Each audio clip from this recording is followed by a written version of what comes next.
Happy evening. నా పేరు Kalakanti Sandeep Kumar. EPS batch 2 assignment 3. So ఈ అసైన్మెంట్లో మనకు వీడియో పెట్టారు, యూట్యూబ్ వీడియో ఒకటి పెట్టారు. సో యాక్చువల్గా అది ఒకేషన్ అనేది ఒక కాంపిటీషన్, స్కూల్ కాంపిటీషన్. స్కూల్లో ఇప్పుడు రన్నింగ్ రేస్ జనరల్గా పెడతారు కదా. సో అది వచ్చేసి మన 10th class below 10 years class అది రన్నింగ్ కాంపిటీషన్ ఉంటుంది. సో 6 members లైన్లో నిలబడ్డారు. సో 6 members దాంట్లో ఒక పాప వచ్చేసి she handicapped. So running start అయింది. సో అక్కడ ఆల్మోస్ట్ అందరూ డెస్టినేషన్ రీచ్ అయిపోయారు. లాస్ట్కి ఆ పాప కూడా రన్నింగ్ చేస్తుంది. Finally she has reached the destination. అంటే ఇక్కడ ఈ వీడియో బట్టి మనకి అంటే నాకు అర్థమైంది అనేది ఏంటంటే, ఇక్కడ ఆ పాపను చూసి అక్కడ ఎంకరేజ్మెంట్, అక్కడ పబ్లిక్ పేరెంట్స్ అందరూ వచ్చారు.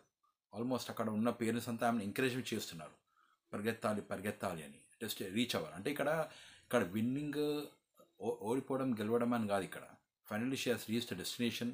అంటే ఆమె అనుకుని సాధించిందా లేదా అనేది ఇక్కడ ముఖ్యం. అంటే ఇక్కడ మనము ఎలా అనుకుంటాం, ఇప్పుడు మన జీవితం ఉంది, మన జీవితం మనకు ఆలోచనలు ఉంటాయి, ఒక డ్రీమ్ ఉంటుంది. సో ఆ డ్రీమ్కి నువ్వు ఎంత ఎఫర్ట్స్ పెట్టావు, ఆ ఎఫర్ట్స్కి, ఆ డ్రీమ్కి, సో ఎన్ని ఇయర్స్ నువ్వు వెయిట్ చేసావు, ఎంత ఎఫర్ట్స్ పెట్టావు. సో ఇప్పుడు ఏంటంటే ఎఫర్ట్స్ పెట్టడం ఒక వంతు, దాన్ని కంటిన్యూస్గా చేయడం ఒక వంతు. మనకు నిన్న సెషన్లో సార్ ఒక పాయింట్ చెప్పారు, పుష్ అంటిల్ యూ సక్సెస్. అంటే ఇక్కడ ఏంటంటే ఎఫర్ట్స్ అనేది పెడుతూ ఉండాలి. సక్సెస్ అనేది నీకు ఒక వన్ ఆఫ్ ద జర్నీలో ఒక పార్ట్, బట్ ఎఫర్ట్స్ అనేది పెడుతూ ఉంటేనే లైఫ్లో సక్సీడ్ అవుతావు. సో ఆ వీడియోలో చిన్న పాప ఆమె ఫైనలీ సక్సీడ్ అయింది. సో అక్కడ ఏంటంటే ఆమె ఎఫర్ట్స్ పెడుతూ ఉంది. అంటే ఒక్క లెగ్గుతో పరిగెత్తడం అంత is not a simple thing, but అది పరిగెట్టుకుని లాస్ట్కి she has reach the destination. So ఇక్కడ ఏంటంటే మనం కూడా మన చేసేది పని కానీ ఏదైనా కానీ దాని మీద దృష్టి పెట్టి, దాంట్లో మనము ఎంత ఎఫర్ట్స్ పెట్టాలో పెడుతూ ఉండి, అంటే ఒకసారి ఎక్కువ రావచ్చు ఎఫర్ట్స్, ఒకసారి ఎక్కువ ఉండొచ్చు, తక్కువ అవ్వచ్చు, డిసప్పాయింట్స్ అవ్వచ్చు, నెగిటివ్ పాజిటివ్ అన్నీ ఉంటాయి. కొంతమంది ఏంటంటే హేళన చేస్తారు, నీకు నవ్వదు, నీకు చేతనవ్వదు, నువ్వు ఏం చేయలేవు అనేవాళ్ళు ఉంటారు.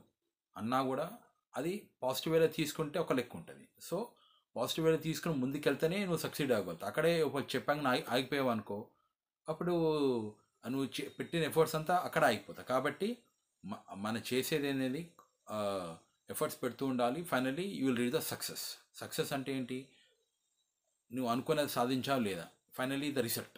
మన ఎఫర్ట్స్ ఎంత పెట్టామనేది ఇంపార్టెంట్ కాదు. ఇక్కడ ఎఫర్ట్స్ ఎంత పెట్టచ్చు, కొంతమందికి 1 yearలో రావచ్చు, కొంత 2 years రావచ్చు, కొంతమంది ఇట్ డిపెండ్స్, నువ్వు పెట్టే ఎఫర్ట్స్ పెట్టిపోయి ఉంటుంది. But finally you will taste the success. So ఆ చిన్న వీడియో ఇంత మీనింగ్ ఇచ్చింది. So thank you Gampa Nageswararao garu for giving this opportunity, impact team. So దీని ఎఫెక్టివ్ స్పీకింగ్ అనేది చాలా, ఇది ఒక పెద్ద సముద్రం. ఇది జస్ట్ ఈపీఎస్ అనేది చిన్న పార్ట్ అంతే. ఇది జస్ట్ ఏంటంటే small drop of a river అనుకోవచ్చు. So anyway, thank you sir, thank you very much.